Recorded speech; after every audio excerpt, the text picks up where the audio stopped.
Money, power, respect, sex. These are the things that motivate people in politics, in their careers, in education, and in life.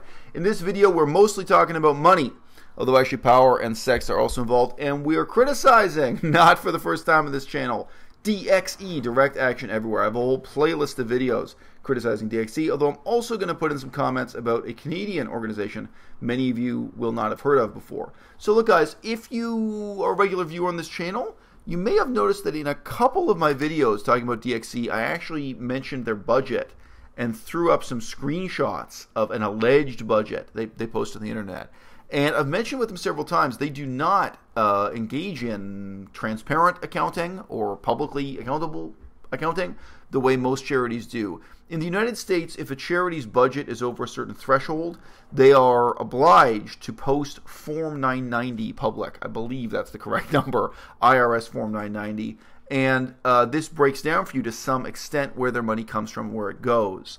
Now, so for example, a very large vegan charity like People for the Ethical Treatment of Animals, PETA, or as some of you like to say, PETA, totally different organization. Those are two completely different organizations. Don't get them confused.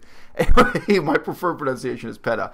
You know, if you go through PETA's Form 990, their public accounting exercise, it is quite easy for them to be opaque, to obfuscate, to conceal from you exactly what that form is supposed to reveal. They can pay large amounts of money to a consultant, to an outside firm, and then have them spend the money where it's really being spent, and then all they report to you is how much was sent to that consultancy, or and so on with other kinds of firms where they have middlemen handling things. So it tells you some things but not others. And yes, I have been through PETA's finances, their publicly stated finances, in detail.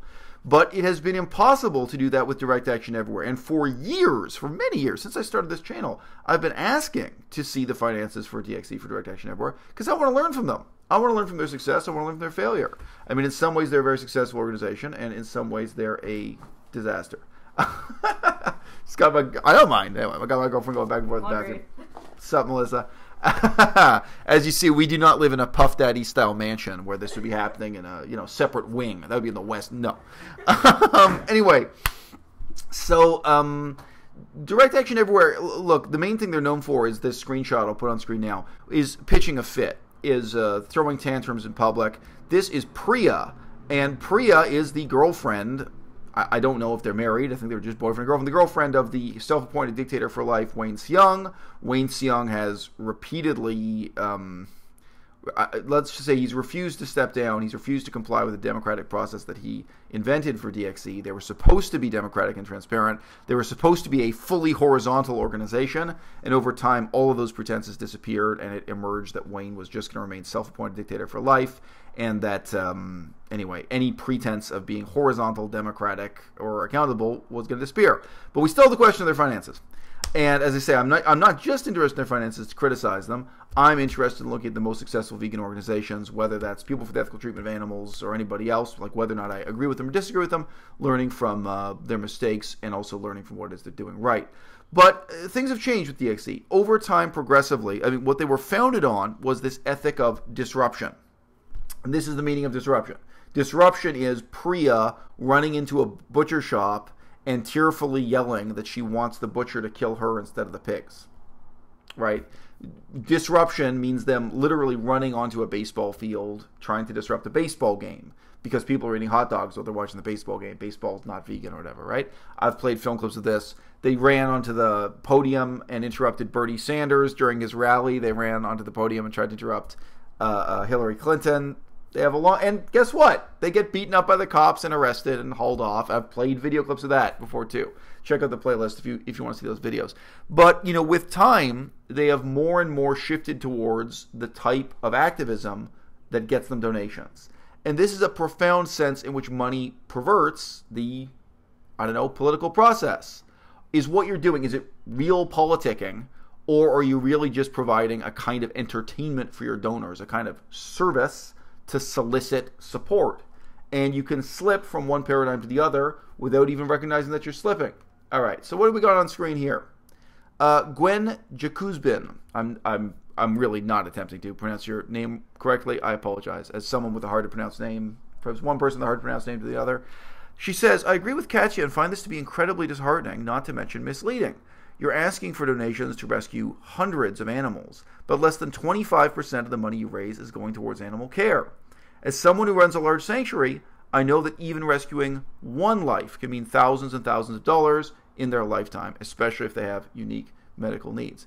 So, with time, this is my hypothesis.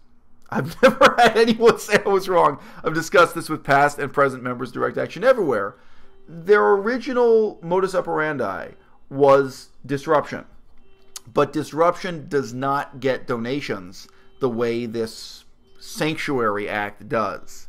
So they rescue animals, they put them in sanctuaries, and then they have a big red button on the screen saying donate now. And it's dramatic, it pulls at people's heartstrings, and let's face it, if people make donations for disruption, they don't know where their money's going. What are you paying for? Are you paying for lawyers to get these people out of jail? I mean, you know, what are the equipment costs? What is it you're paying for if you're paying for Priya to run into a Chipotle and scream it's not meat, it's violence? If you're paying for her to run into a butcher shop and tell the butcher to kill her instead of the pigs, and then you film that and put it on YouTube. This kind of an act, I believe, was not getting donations, was not getting positive donor attention in the way that the sanctuary side of the game was. So over time, they got more and more into both expose footage and the rescuing of animals, aka cattle rustling, aka stealing animals, because from a legal perspective, that's what it is. You're doing breaking and entering and theft, and then you face the legal consequences for that. And videotaping it, and then turning to their audience and say, donate now to help this beautiful little sheep or beautiful pig or whatever it is. Guess what? I've had a couple of different videos on this channel myself talking about just how unbelievably expensive it is to operate a sanctuary for just one horse, for just one pot-bellied pig per year. I got statistics on this. It's unbelievably expensive. It'll take all the money you can possibly throw at it. And Gwen Jakuzbin, apologies, because her name is so easy to Google, I did find what farm sanctuary she's in charge of. You also can easily check it out. It does look like she has a large, legit farm sanctuary that I'm sure has a large budget and needs every dollar they can get to support the animals that I see on their Instagram. It is much more expensive than you could reasonably imagine, and you can click through to those old videos on my channel breaking down the costs, the operating costs, food costs, veterinary costs. Unbelievable. Oh, and labor costs. Sorry, at the end of the day, it's a hell of a lot of labor. Basically, you have all the costs of operating a farm, but none of the revenue, because these animals are living in farm conditions, just without a slaughterhouse at the end of their stay. And because there's no slaughterhouse at the end of their stay, they get older, and you get into ridiculous questions like hip replacement surgery, more and more medical care costs as these animals get older and older, because they're domesticated animals on a regular farm and never live into old age. So this is what it means to run a sanctuary. All right, I continue with this. So especially if they have unique medical needs. So DXE rescues an animal, reaps all of the exposure and financial gain, while a sanctuary, likely with a much smaller revenue stream and far greater need for donations, takes on the lifetime cost and care, both emotional and physical, of the animal in exchange for, maybe, but not always, a paltry grant. People have, off the record, complained to me about this, as I say, present and past participants in DXE. They have talked about this cycle of rescuing animals and then dropping them off at sanctuaries, and then after that point it becomes the sanctuary's problem, and they may not be happy with that as time goes by. That may not be what they're expecting from an organization like Direct Action Everywhere that now does have a budget. How much that budget is, we just don't know. She continues, I really think you should be more honest with your donors and reiterate that the cost of funds goes towards paying activists.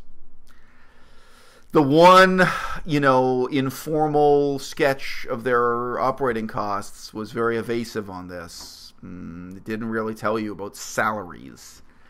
Used some very peculiar and evasive language. But yes, they are paying activists. So these are professional activists. This is their job. But what outcomes can we really point to, right? It's... Anyway, it gets interesting. I mean, how do you measure effective activism once you're paying a salary for someone to do what? To run into Chipotle and scream it's not food, it's violence? To hold these kinds of street protests? To hand out leaflets? Anyway. Funds go towards paying activists, correct, high rent costs to live in Berkeley, California, one of the most expensive cities on the West Coast. Another very interesting question. DXE, they do a lot of self-promotion, a lot of photographs. Good luck finding any photographs or videotape of the collective houses they live in. And yes, I've heard scandals from them, and no, I'm not going to repeat them on YouTube. But it is certainly strange that a group of people who are so into, posting their own photographs and videotape have managed to keep a kind of media blackout on where it is they live. Some people might say that their collective housing starts to resemble a cult. I would never say that, of course. But some people have made those allegations, and, of course, they have stories to tell. But yeah, the actual housing arrangements for DXE, what they're doing with your donations in terms of, I don't know, living in some kind of block of flats that's exclusively vegan that they've set up for them and their closest acolytes, their closest circle of followers. One can only imagine. It's left up to our imagination, both how much it costs and what it looks like and where your donations are going. This remains strangely opaque to outside scrutiny. All right. Or consider following through with your claim that you allocate far more than 25% towards animal care. As we go on, it seems like it is, in fact, far less in these later messages. Honesty and transparency go a long way, and I'm sure you'd still get donations if you were honest about how they were used. I was going to mention this. I might as well mention it right now. There's a Canadian charity called Nation Rising. I guess I have to call it a charity, and their slogan is, "It's not a protest, it's a revolution." I've said this before, I'll say it again. You look at that advertisement, you look at the front of the webpage, that looks a lot like a protest, what they're showing you in that photograph. It doesn't look very much at all like a revolution. And here's their Facebook page. They're asking you to donate. Donate now. Well, I've written to these guys trying to get information to them. Not even financial information, but apparently they're taking donations. Apparently they are a charity. I assume they're a legally registered charity. Where do you think the money goes? What are you paying for if you donate to Nation Rising? What are you donating for when you donate for the revolution? I have a real question here. Is it for the employees or for the heads of this state to, have an apartment in this case, Ottawa, Canada, not Berkeley, California? Is it for research and development? I mean, is it for, weaponry? I mean, the word revolution has been diluted here beyond its real meaning. What kind of a revolution is going to be? Is it going to be more 1917 or is it going to be more 1949? I mean, what are we talking about here, people? It's absurd. But this is a group that, to me, exemplifies kind of the next step into, abstraction and obfuscation after Direct Action Everywhere. I think these groups do see the success that DXE is having, and they imitate it. What they get from Direct Action Everywhere is the sense that, be as radical as possible, be as extreme as possible, be as vague in your promises as possible, and watch the money flow in. So their promises are pretty vague, and if you donate money to them, I have absolutely no idea where that money goes. I have no idea even what kind of political protest, event, or revolution it is that you're supporting. So, these are questions that any real charity is prepared to deal with, and it's kind of saddening that in 2018, the vegan game is still, frankly, amateur hour by comparison to, I think, any other type of charity going out there. I think if you look into Catholic orphanages, they are much better prepared to let you know where your money's going and what it's doing if you donate to support a Catholic orphanage. Yeah, maybe it took 150 years of experience for them to get there, but we should be able to catch up a lot faster than this. And if you've been watching my recent videos, there's a great video I edited together from Shark, S-H-A-R-K, it's an acronym. They're a vegan organization, and they complain loudly and often about corruption, inefficiency, and outright scams within the vegan nonprofit and charity game. All right, we proceed. Quote, Wayne Seung unblocked me and explained why less than 5% of DXE funds actually go to the animals you rescue. So Wayne Seung, again, is the self-appointed dictator for life of Direct Action Everywhere.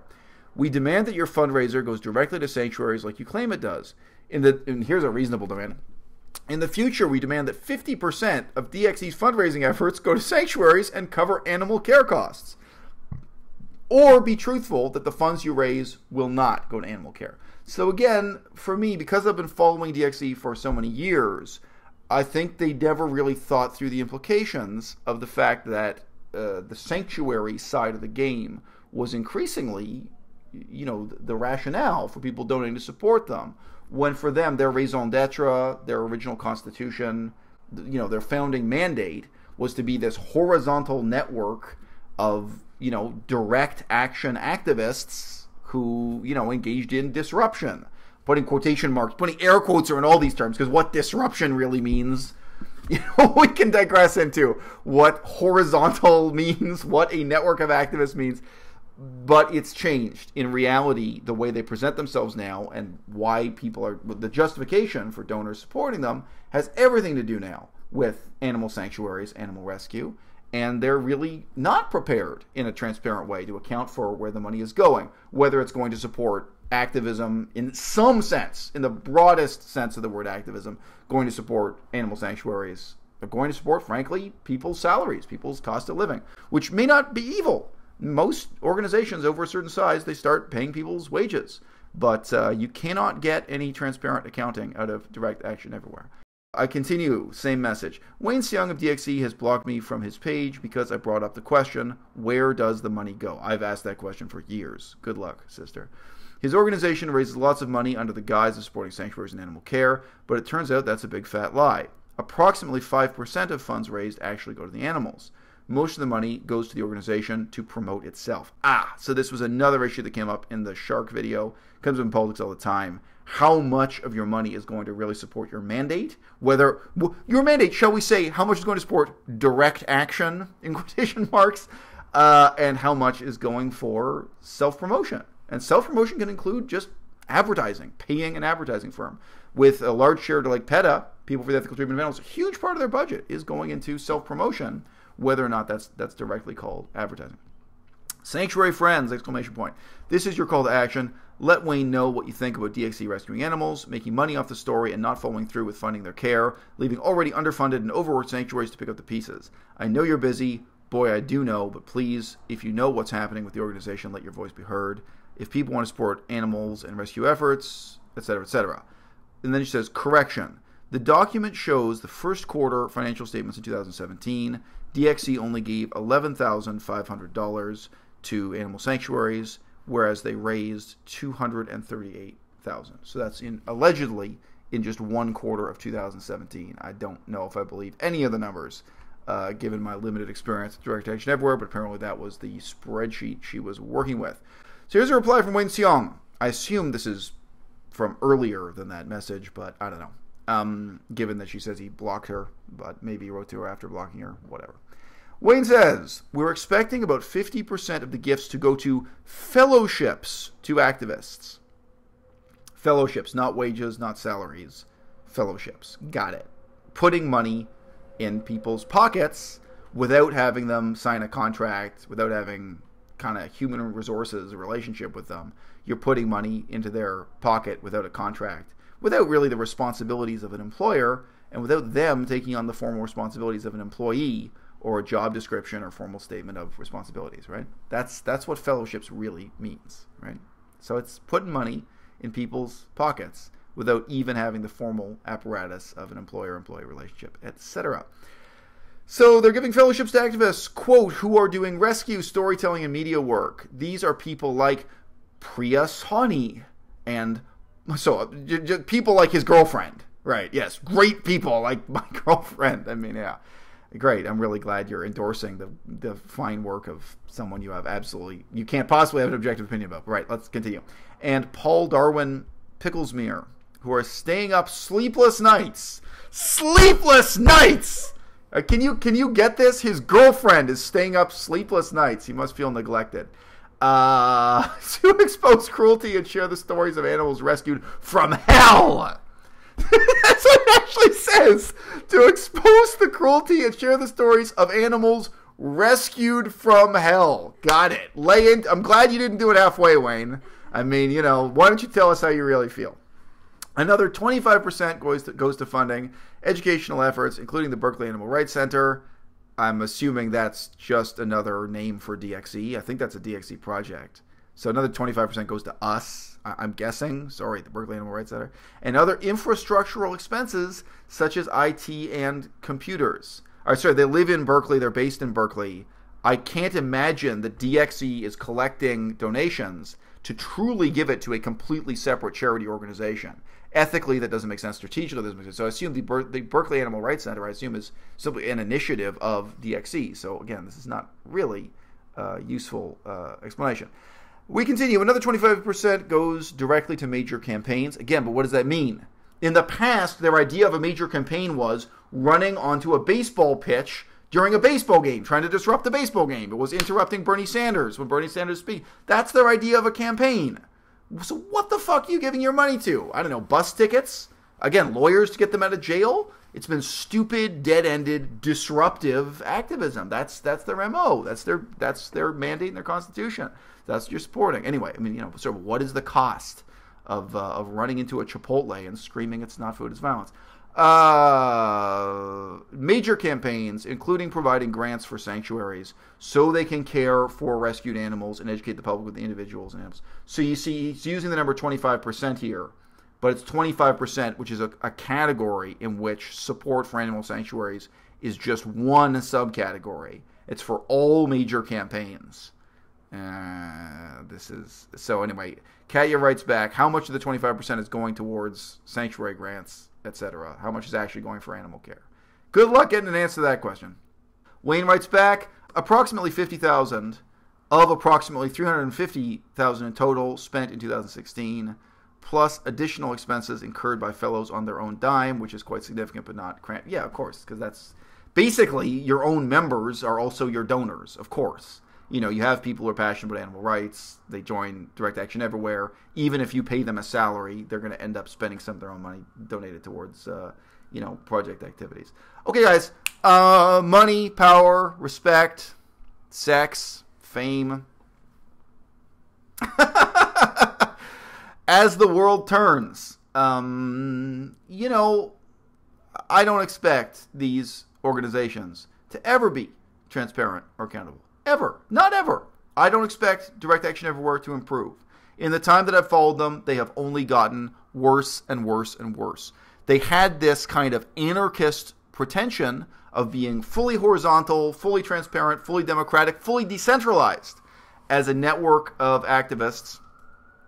And today, they're none of those things. And they don't even have the aspiration to be in those things. Today, to quote the founder of the FBI, the American Police Organization, an organization is the shadow of just one man. I think that's completely true in the case of Direct Action Everywhere. If you donate money to Direct Action Everywhere, you're donating it to one man, Wayne Seung, period. He's the self-appointed dictator for life. And because Wayne Seung is not honest, is not transparent, is not accountable, the whole organization is not honest, not transparent, not accountable.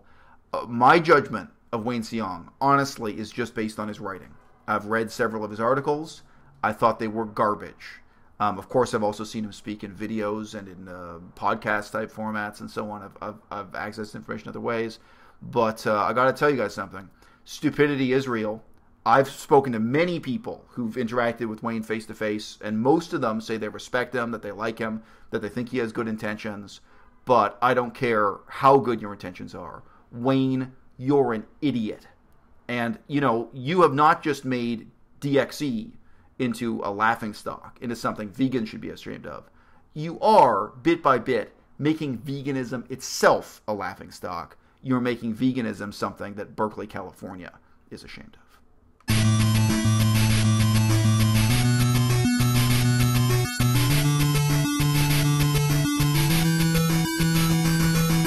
À-bas-le-ciel.